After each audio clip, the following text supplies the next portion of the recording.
What if everything you have been told about fixing the intimacy in your relationship is, in fact, making it worse? It is a startling question, is it not?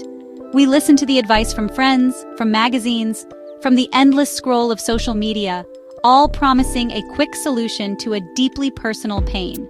We are told to schedule sex, to accept our differences in desire as fixed, to simply talk more. Yet for so many couples I see, these well-intentioned pieces of advice become another layer of the problem, another source of pressure and misunderstanding in a space that is already so fraught with tension and unspoken longing.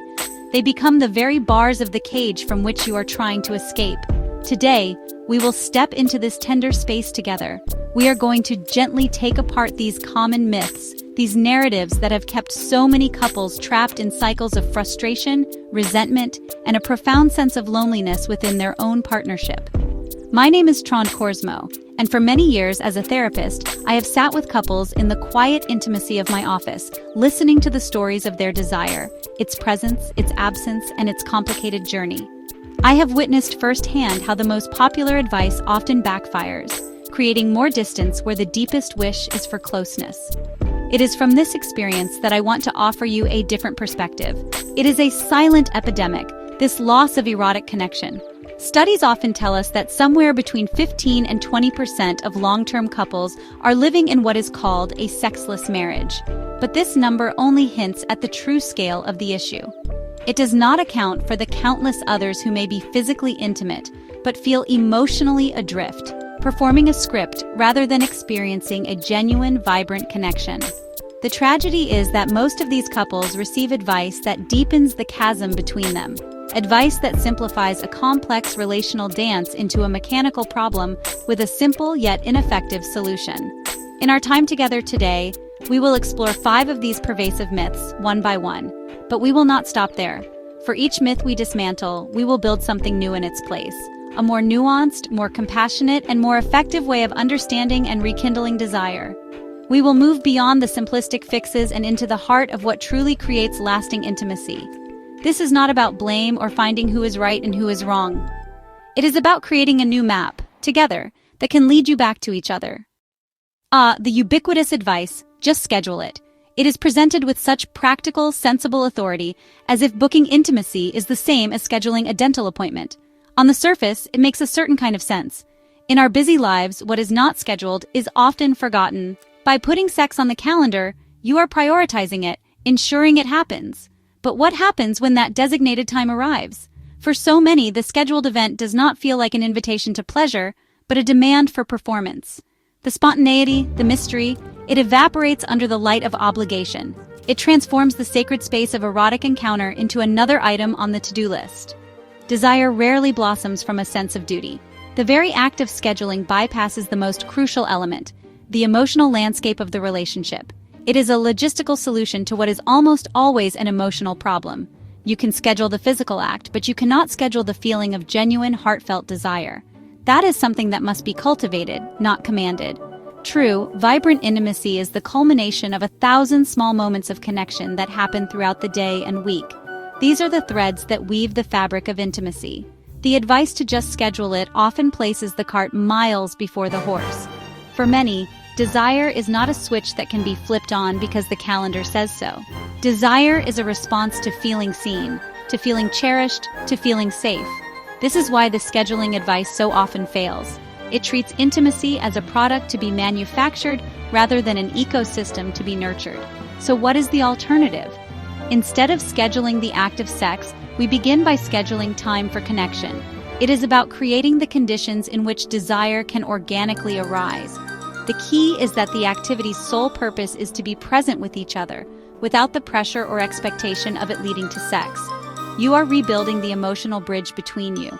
It sends the message, I want to be with you. I enjoy your company.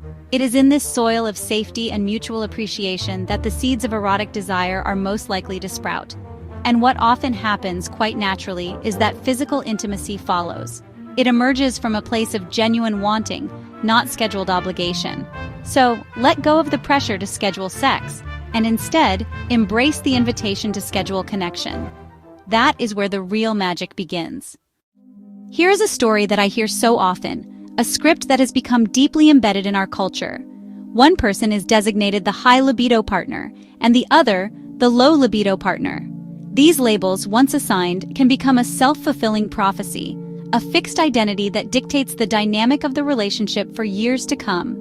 The high libido partner is often cast as the perpetually frustrated initiator, their desire seen as a constant, almost needy force. The low libido partner is cast as the gatekeeper, the one who is broken or lacking, their lack of desire seen as a personal failing that needs to be fixed. This simplistic binary is incredibly harmful. It sets up a dynamic of pursuer and distancer, of demand and withdrawal. The person labeled high libido may start to feel that their desire is a problem, a burden on the relationship, even something to be ashamed of. Their bids for connection become colored by the expectation of rejection. For the person labeled low libido, the pressure is immense.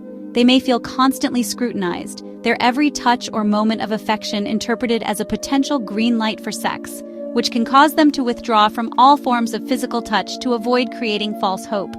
These labels create a power struggle where there should be a partnership.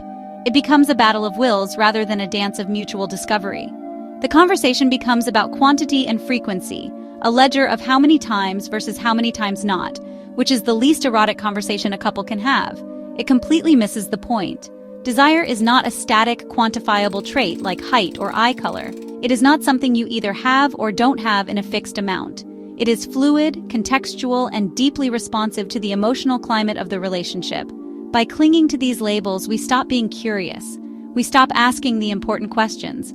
We stop wondering, what is happening in our life together that is making desire feel distant for you right now? Or, what helps you feel close to me? What makes you feel wanted? Instead, we fall back on the easy but ultimately destructive explanation. That's just the way we are. You have a high drive, I have a low one, and we must simply accept this tragic incompatibility.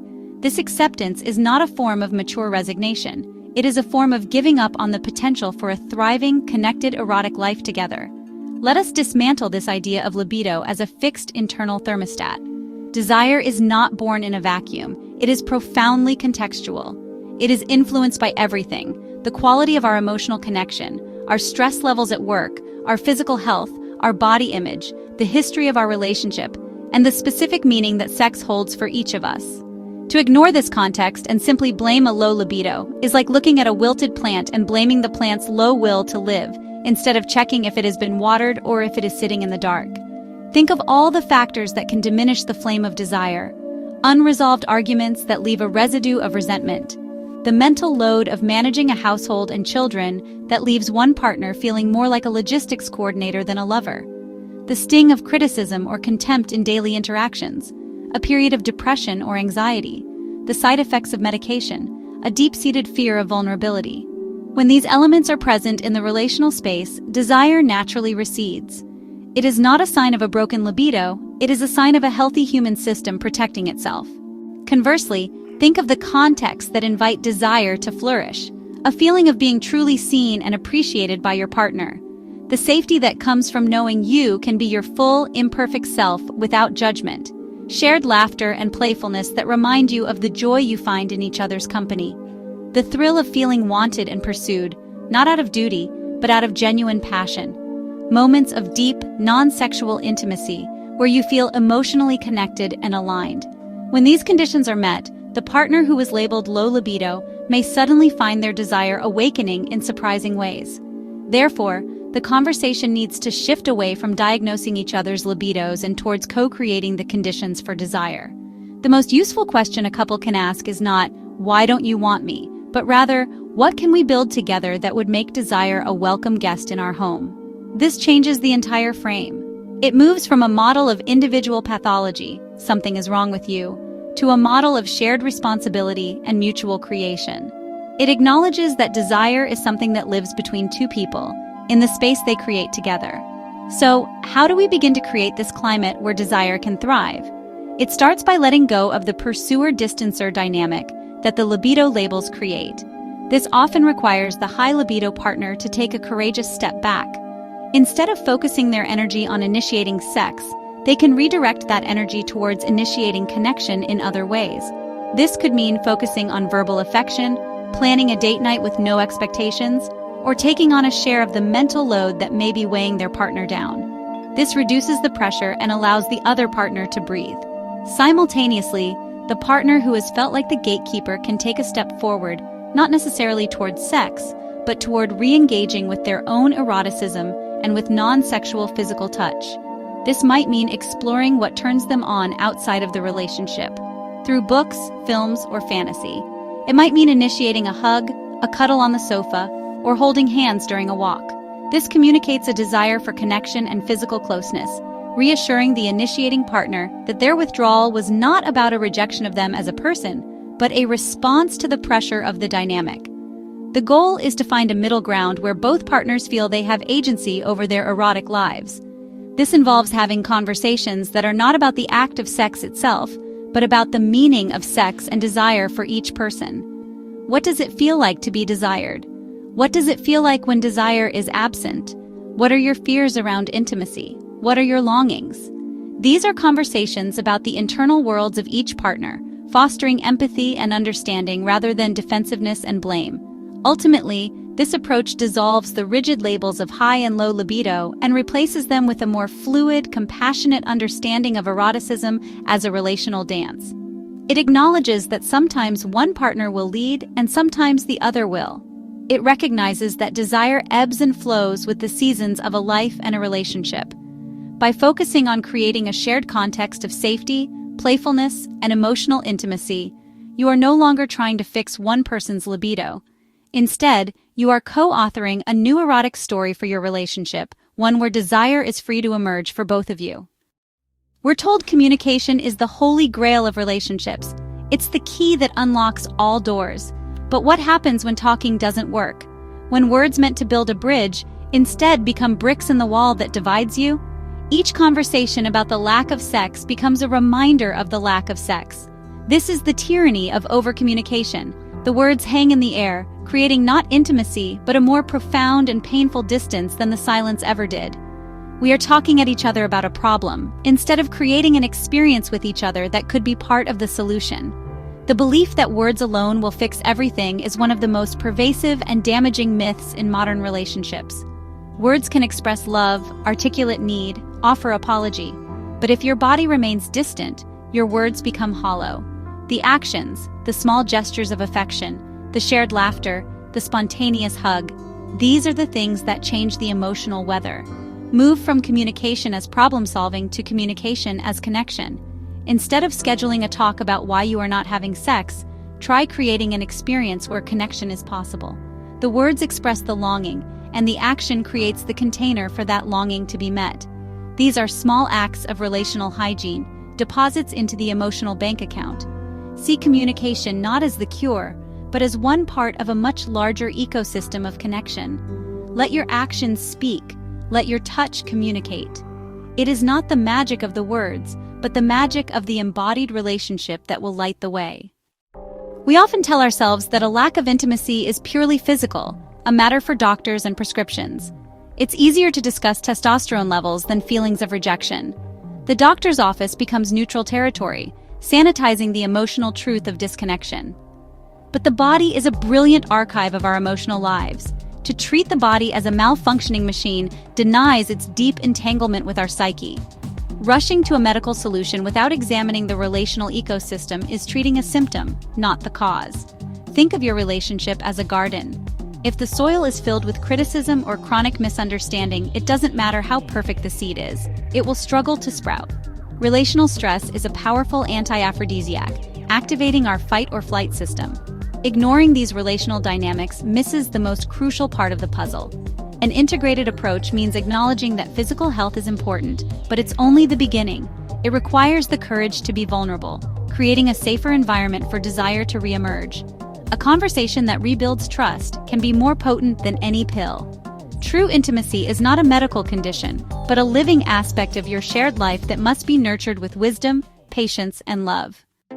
The myth that they just don't care can be destructive when intimacy fades. It's easy to interpret a partner's withdrawal as indifference, but I want to invite you to look underneath this story, to peer into the complex reality that it conceals. I have rarely encountered a person who truly does not care about connection. Often, both partners crave connection, but are trapped in a painful cycle. Pursuit triggers retreat, not because of apathy, but mismatched strategies and unspoken pain. Withdrawal can signal feeling overwhelmed, not indifferent. Challenge the narrative of indifference with complexity and shared struggle. The belief that your partner doesn't care is a dead end. See two people longing for closeness, stuck in a dance where solutions become problems. Withdrawal can stem from exhaustion, unspoken resentments, or fear of inadequacy. Recognize that people show care in myriad ways.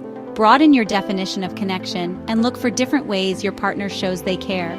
Acknowledge these acts of love to soften defenses and create a foundation for rebuilding intimacy. Change the painful dance by shifting strategies. Stop pursuing to create space for your partner to feel their own desire. Focus on your self-worth and find validation outside your partner's response. Find new, non-sexual ways to connect and rebuild friendship. Rewrite the story to find each other again. Today, we have walked through the ruins of these common myths, these stories that keep so many couples feeling lost and stuck. From the pressure of scheduled intimacy to the paralyzing labels of libido, from the false promise of endless talk to the oversimplification of a purely physical cause, and finally, to the painful misunderstanding that withdrawal equals apathy. We see now how these myths, these pieces of common advice, so often fail us. They fail us because they attempt to apply a simple patch to a complex living system. They ignore the beautiful, messy, and profound interplay of our bodies, our minds, our histories, and our hearts. These narratives keep you trapped because they point you in the wrong direction. They encourage you to fix a single part rather than nurture the whole ecosystem of your relationship. They create blame, pressure, and misunderstanding where there needs to be curiosity, safety, and empathy. Breaking free from these myths is the first essential step toward finding a true path forward. It is about letting go of the easy answers that do not work and embracing the more nuanced, more patient, and more compassionate work of truly understanding yourselves and each other. The problem is rarely what it seems on the surface, and this is where the hope lies. A dead bedroom is not a terminal diagnosis. It is a symptom, a powerful signal that the relationship is calling for a new kind of attention. Intimacy can absolutely be rebuilt. Connection can be rediscovered. It may not look exactly as it did in the beginning, and that is okay. It can become something deeper, more mature, more resilient, forged in the fires of having navigated a profound challenge together. It requires letting go of the old scripts, having the courage to be vulnerable, and committing to the slow, steady work of rebuilding trust and creating new patterns of connection. It is possible. You are not broken. So I leave you with a question, an invitation for reflection. Which of these myths have you found yourself believing? Which story has been playing out in your own relationship? I encourage you to share your thoughts in the comments below. Reading the experiences of others is a powerful reminder that you are not alone in this journey. It is a shared human struggle. And if you wish to continue exploring relationship advice that honors complexity and offers real hope, please subscribe to the channel and hit the notification bell. There is always more to learn about the art of loving well.